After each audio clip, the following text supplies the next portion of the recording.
And these are running 24/7, and there's nowhere else in the world with a higher density of data centers. 3,400 data centers have already been announced. So most likely, somewhere in your vicinity, you've got one of these toxic polluting things on its way. Metaphorically, we are launching planes that are still being built, and we are forced to pilot them, and we don't know how to fly. People who say having data centers next door is affecting their health. Nearly 50,000 Lake Tahoe residents are being told to find a new power provider because the grid is being rerouted for AI data centers. Let that sink in. The point of AI is just the spending of it. Do we really need all this, right? So are we just already trying to find ways to launder money, or are we trying to make a digital grid prison for us? What do I mean by that? Quantum Bombs. Welcome to Quantum Bombs, a commentary show on the human condition through metaphysics and freedom. Do we, the people, have any freedom as we live through this perfectly boxed Aaron Brockovich movie that we are finding ourselves in? It's all about the data centers. You're hearing it in the news, but why? I want to give you a clear 500-foot view of the madness of things that you really can't. It's hard to wrap your brain around, and I'm going to try to make it kind of crystal clear for us. A few weeks ago, I made an episode, AI Can't Afford Itself. Please go and watch it. It was actually a financial review of our 4 most likely outcomes that we have of AI. It was as many outcomes as I could think of with a wild card thrown in, and it's from a financial analysis, okay? And I remember just briefly going over the Costco-sized buildings, as I joke. So they're much larger than we're thinking. They're actually 3 times the size of Manhattan. It's kind of hard to conceive. They're thousands of acres. So we've got to think city-sized data centers going up, popping up all around the United States in people's backyards. This is a not in my backyard argument. And I've actually traveled the world enough where I found myself on a tour. This was not the tour's intention, but I found the original NIMBY, the not in my backyard. So if you stay with me till the end, I will show you the video of the very original, real, not in my backyard argument, and it's totally worth it because it is a beautiful backyard. Okay, so let's jump right into it. So we need to talk about how many data centers there are, because that's kind of why it's popping up in the news, because we are people speckled throughout the United States, and all of a sudden, this invasive plague of data centers is hitting us. So how many are there? To understand and have this conversation, we have to know the difference between old and new data centers. So I've got an image to inspire us of an old data center versus a new one, right? They're massive, they're huge, they're drawing a lot of power. Okay, so the old data centers, guys, let's go back in the day when the cloud, we started putting things in the internet. Those were drawing 20 megawatts. And we talk about electricity needs like we talk about speed limits. It's in the moment, in the second. So this whole time when we're blowing your mind about these data centers, think every second. So 20 megawatts per second is being drawn from these old data centers. And these are the ones we're friendly with. Those are those little small guys. Then we pop up to the medium-sized ones. This is Netflix needing to store its cloud storage for all of its greatness that it gives us every night. Those are roughly around 500 megawatts. Okay, so we're still in megawatts, notice. But now we're going to the third part, the one we're seeing now. These are our AI data centers, quite different on how they operate. They're not even data centers, they're ECBs, electric conversion buildings, because all they do is take energy and turn it into heat. Energy to heat, energy to heat. That's like literally all they're doing. If an aliens were to look down upon us and they put up these metal buildings everywhere, and all they're doing is like taking and creating heat, and the heat's like changing everything. And you're like, how much heat? Enough heat. We'll get to this facts later, but I believe it's like, okay, I looked my fact up. It's extreme cases of 16 degrees Fahrenheit hotter for a range of up to 6 miles. So how many watts are these new data centers using? Oh, we're out of megawatts now. We've graduated into gigawatts. You need 1,000 megawatts to get to a gigawatt.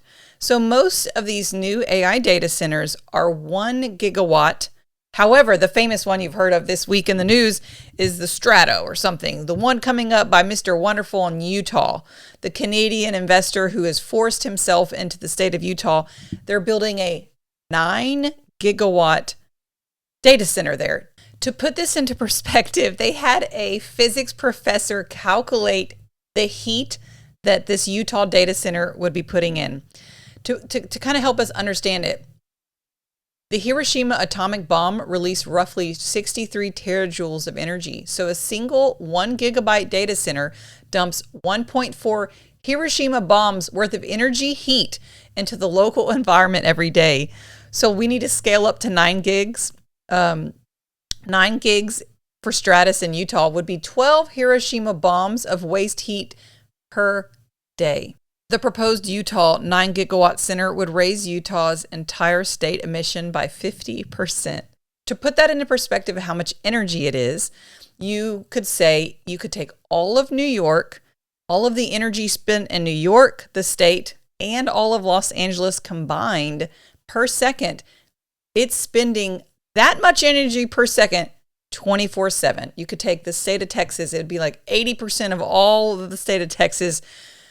That's how much energy it's outputting in 1 second. So obviously our grid systems are not built for this. So we're going to kind of get into the metrics of how that's going to work. Yes, everything really is bigger in Texas. This is Project Matador. This will be the largest data center in the entire world. Wait till you hear how much power is used. 17 gigawatts, okay? And requires more power than the whole country of New Zealand 2.5 times. But let's get back to my pictures here. So just how many data centers are going up right now that are like this massive over 1 gigawatt spend? 3,400 data centers have already been announced. Trump signed an executive order in July 2025 that fast-tracks the construction of these data centers, military bases, and nuclear sites, cutting environmental reviews all under the banner of national security. Ask yourself, do you really think they need 3,400 data centers so you can have the freedom to play with AI and make AI cat videos? It's in the executive order, national security, not yours, theirs. Something like a surveillance state. Most likely, somewhere in your vicinity, you've got one of these toxic polluting things on its way. 781 are currently, right now, as we speak, as I'm live recording this, are being under construction. Georgia Power is going to expand these lines to support power to the data center. What they're doing to homeowners is they're taking their homes. This is my childhood home behind me. It is being taken by force by Georgia Power. Homeowners in this county do not have a choice. It is called eminent domain, and they will take it. Let's go back a little bit to our OG original data centers, the medium-sized ones, right? The one that I gave you example for Netflix. Currently, we have roughly almost 400 in Virginia, almost 300 in Texas, near 300 in California, 166 in Ohio, and 148 in New York. What we have planned coming, the big AI data centers, the ones we're talking about, Virginia, I mean, let's just call Virginia the queen or king now of data centers. Poor Virginia. And there's nowhere else in the world with a higher density of data centers than here in Loudoun County, Virginia. As much as a third of the planet's internet traffic flows through the state of Virginia. 287 is coming to Virginia. Another 170 coming to my home state of Texas. Georgia's coming in here at 141. Illinois 123 and Arizona 86. These are the top 5 guys, but I know that you're spread throughout and you're hearing like, well, I heard about the Louisiana battle. I heard about the Maine battle.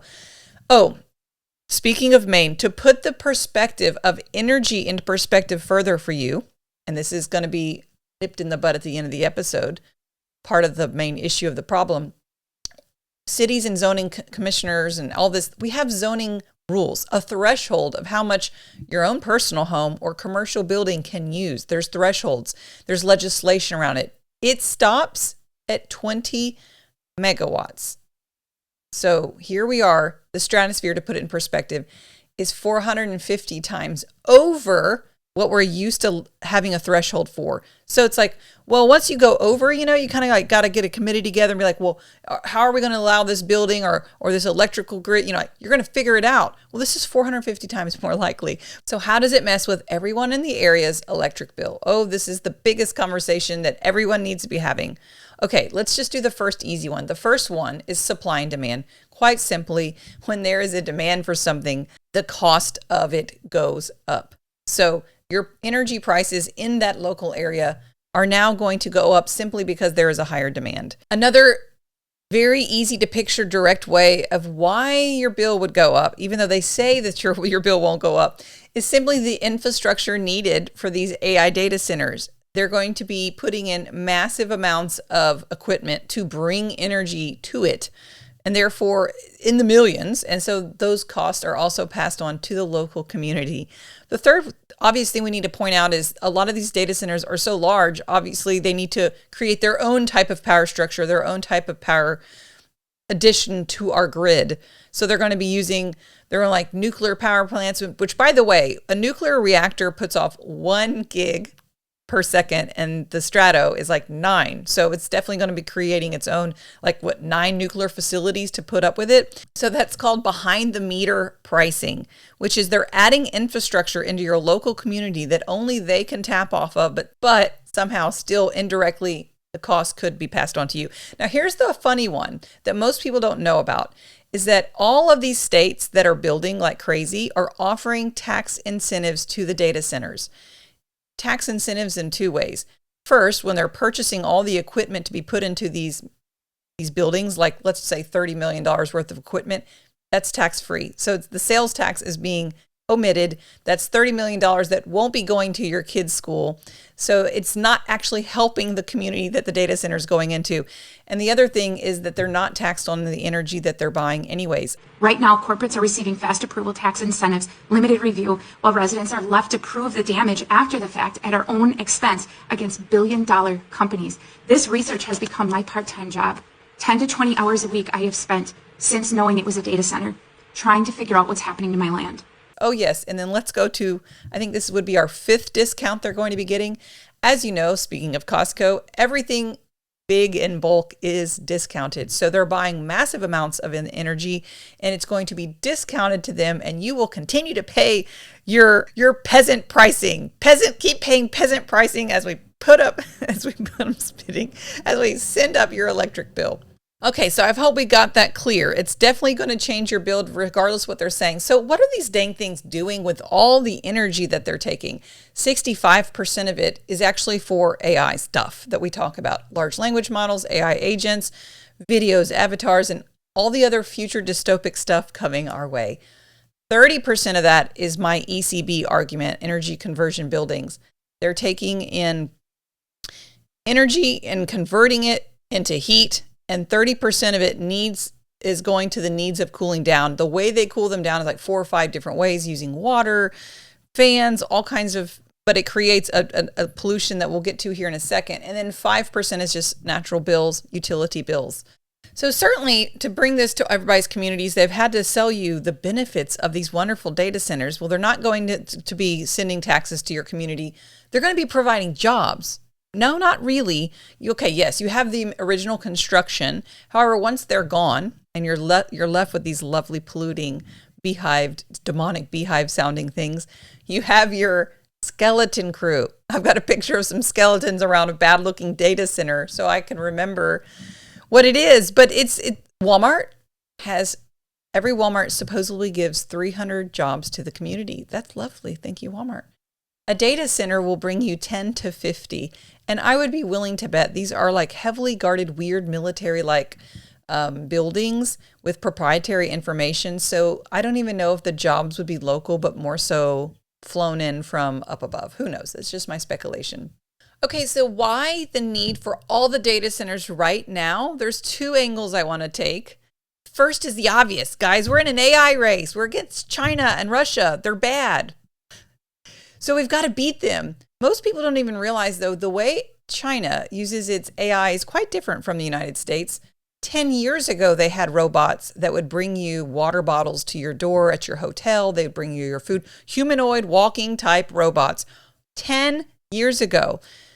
They also just passed a law that AI companies aren't allowed to fire a human and replace it with AI. So is China bad? Are they going to beat us? We're in this nuclear arms race with AI.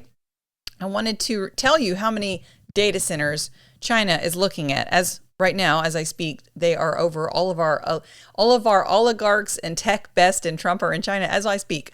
So today, China has 368 data centers, about 1/10 the amount of the United States.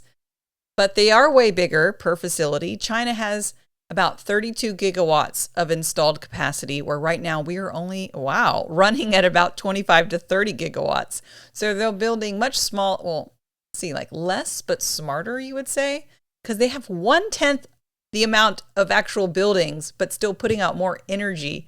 Okay, and our plans for the future, us versus China, we've got it here. The US is going to go from our 25, 30 gigawatts right now into the 120 to 135 gigawatts by 2030. So this is just within the next 3.5 years.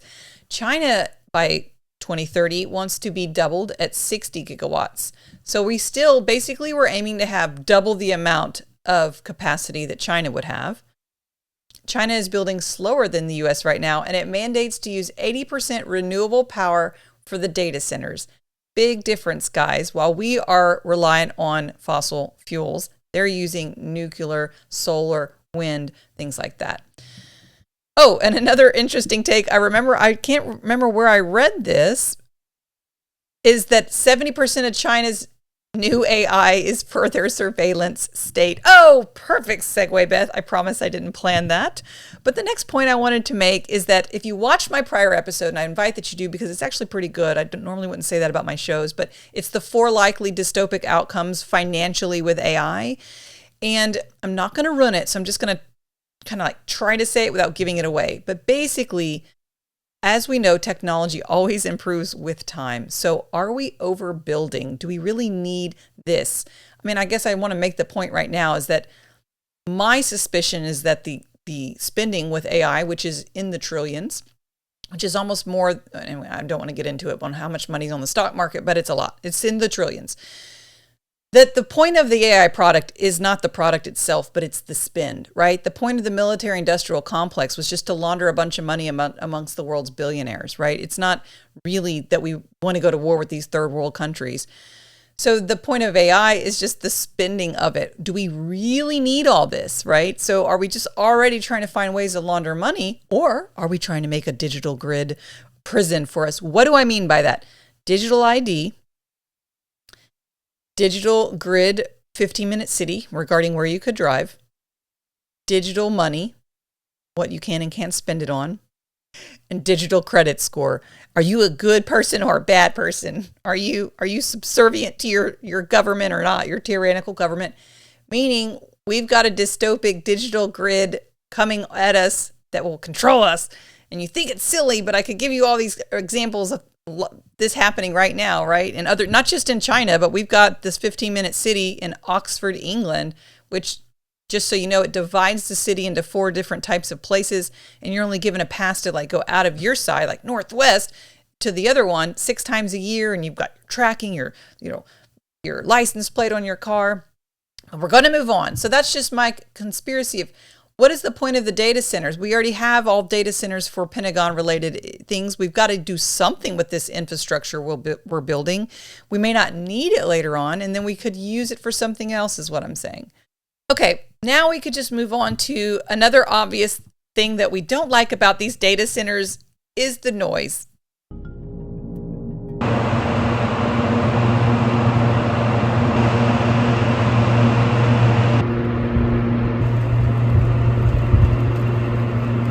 It, as Alex Jones put it, sounds like a demonic beehive, a satanic beehive. Now, we all know that sound frequency, we could almost argue, creates everything, maybe on a subatomic level. I don't know. We don't need to get into quantum physics today, but please join me for my episodes when I do. But frequency and sound can take sand or water, and if you look at how it would arrange sand on a table, it's like this beautiful snowflake figure. And then you've got this demonic beehive. I I feel I shouldn't joke because there are people already getting sick. I had a hard time breathing. I couldn't sleep. I thought I was losing my mind. Summertime is more of a during the winter it's like Animals would run. They're checking the F out. I mean, the frogs are hopping away. The deers are leaving the woods. Who would stay around to be listening to this? And there's people inside their homes saying they sleep with headphones on, but your body is still taking in this demonic beehive of resonance and cancer waves to it. I ended up having to go down on my first floor and put noise-canceling headphones on just so I could sleep. Keep him from sleeping.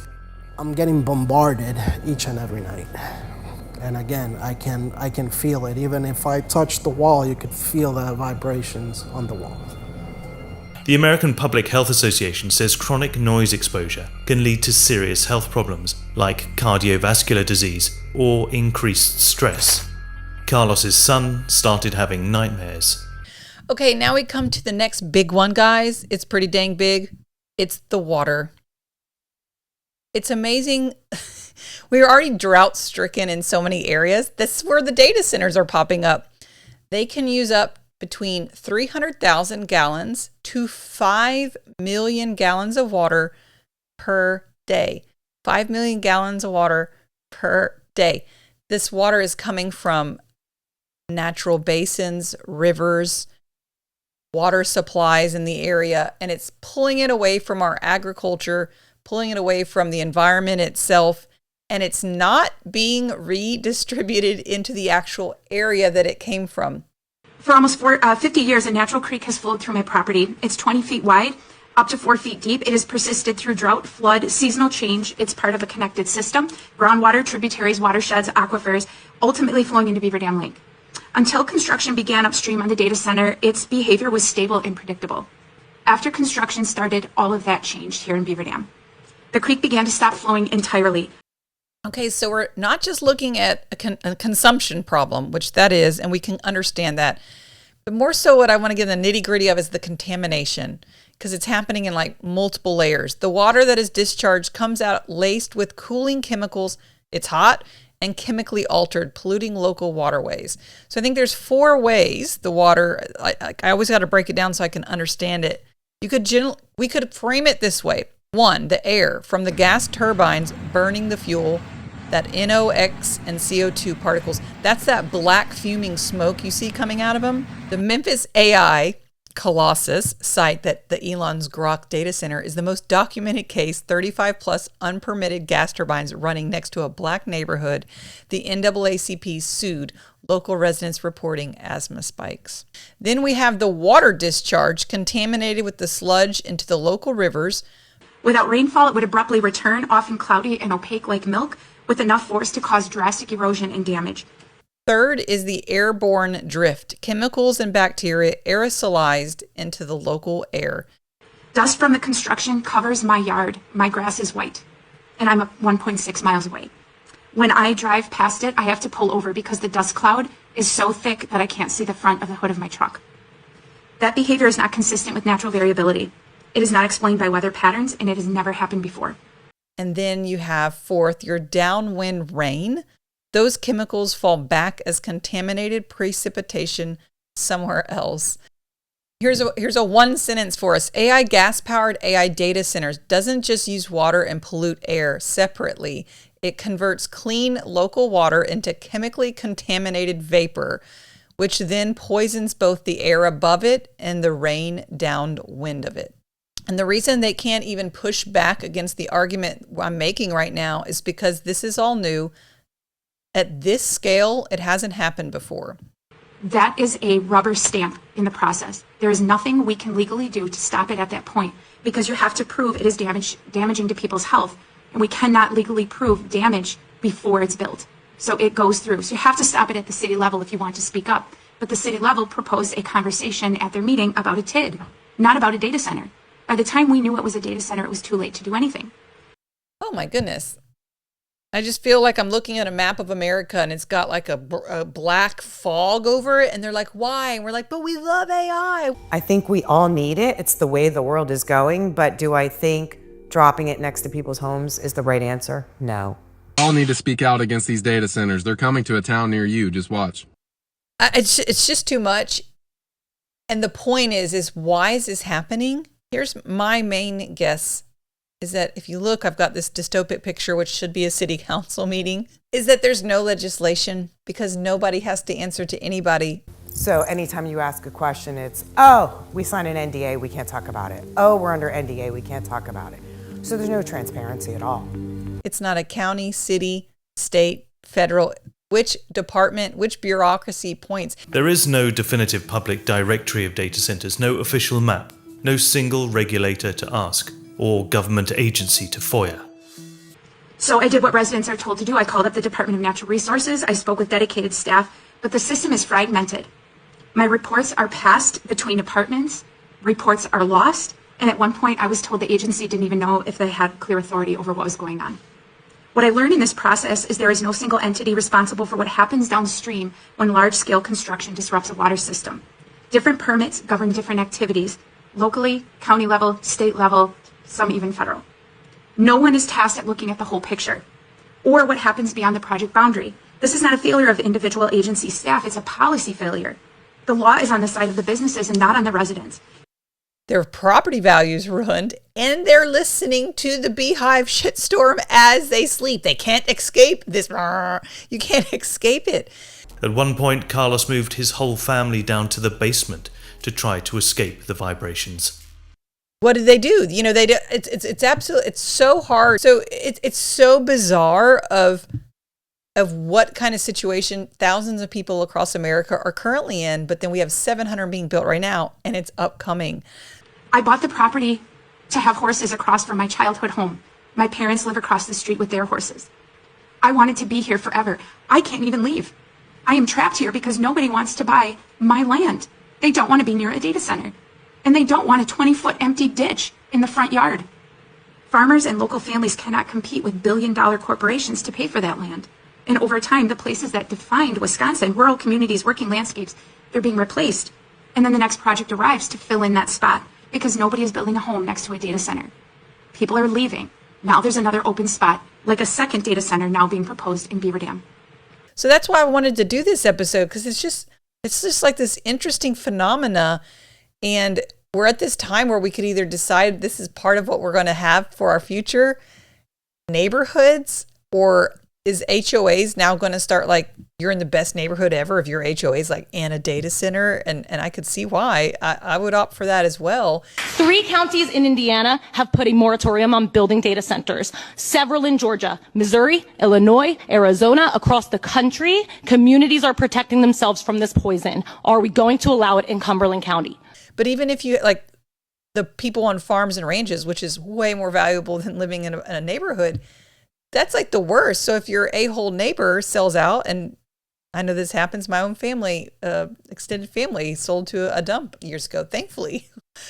A dump sounds like a great neighbor at this point. Having a dump nearby would be wonderful, because all you have to hope for is that liner they're putting all the trash into holds up for X amount of years, that it's least guaranteed. See, at least in the past, these things were measured, and we still had NIMBY arguments over, not in my backyard, even back then. So this is an issue that we could come together on, right? Like back in the day, to start a war, the French Revolution, I think, or something, you needed like it was like 3% of their population. It was like a group of men that were organized having coffee in one coffee shop versus another group of men down the road.